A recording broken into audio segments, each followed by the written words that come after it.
মিনহা খলাকনাকুম ওয়া ফিহা নুঈদুকুম ওয়া মিনহা নুখরিজুকুম তারাতান উখরা।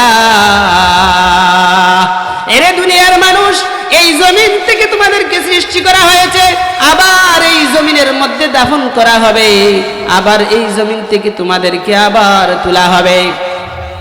মুফাসসিরিন কেরাম এই আয়াতের ব্যাখ্যায় লেখেন, আল্লাহ রাব্বুল আলামিন যে বলছেন এই মাটি থেকে তোমাদেরকে সৃষ্টি করা হয়েছে, এর ব্যাখ্যায় বলেন যেই মাটি থেকে, যেই জায়গা থেকে মানুষকে বানানো হয়েছে, যেই জায়গার মাটি থেকে মানুষকে বানানো হয়েছে, আল্লাহ রাব্বুল আলামিন ওই জায়গার মধ্যে দুনিয়ার মানুষ তাকে আবার দাফন করবে, ওই জায়গা থেকে আবার দুনিয়ার মানুষ উঠবে। তাইলে প্রশ্ন থাকে যে মানুষ যখন মারা যায় তখন তো বোঝা গেল ওই ব্যক্তি মারা গেলে মানুষ যখন মাটির মধ্যে দাফন করে তখন তো মাটির মধ্যে দাফন করে, তাইলে বোঝা গেল ওই জায়গায় দাফন করে।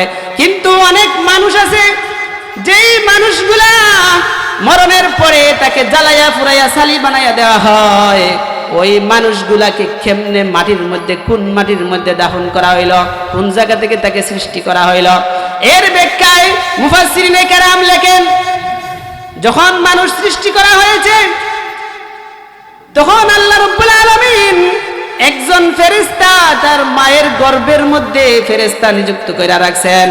বাপের ওরস থেকে যখন বীর্য যখন মার গর্ভের মধ্যে গেছে তখন একজন ফেরেশতা সর্ব অবস্থায় খালি আল্লাহকে ডাকে আর বলে, ওগো আল্লাহ, এই পানি, নাপাক পানিটুকুকে কি রক্তের টুকরা বানাইয়া দিব।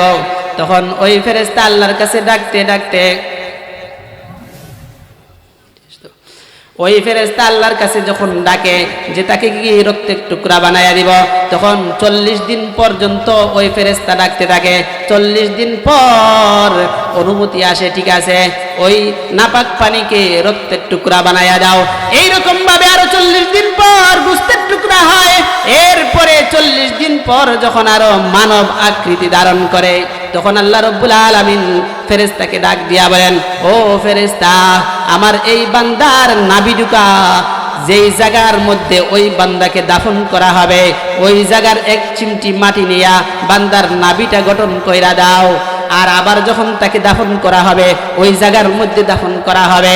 এবার দুনিয়ার মানুষ জ্বালাইয়া পুরাইয়া নদীর মধ্যে বাসাইয়া দিলেও সব বডির সমস্ত রক্ত মাংস হাড্ডিগুলো যদি জ্বলিয়া যায় কিন্তু মানুষের নাভিটা পচে না, জ্বলে না, কারণ নাভির মধ্যে, মানুষের নাভির মধ্যে আল্লাহ রাব্বুল আলামিন জমিনের মাটি মিশাইয়া দিয়েছেন। এই জন্য মানুষ জ্বালাইয়া যদি ফেলা হয় তাহলে এই মাটিটুকু থেকে যায় ওই যেই জায়গার মধ্যে ছালি নিয়া দাফন করা হয়, ওই বোঝা যায় ওই জায়গা থেকে আল্লাহ রাব্বুল আলামিন মানুষকে সৃষ্টি করেছেন।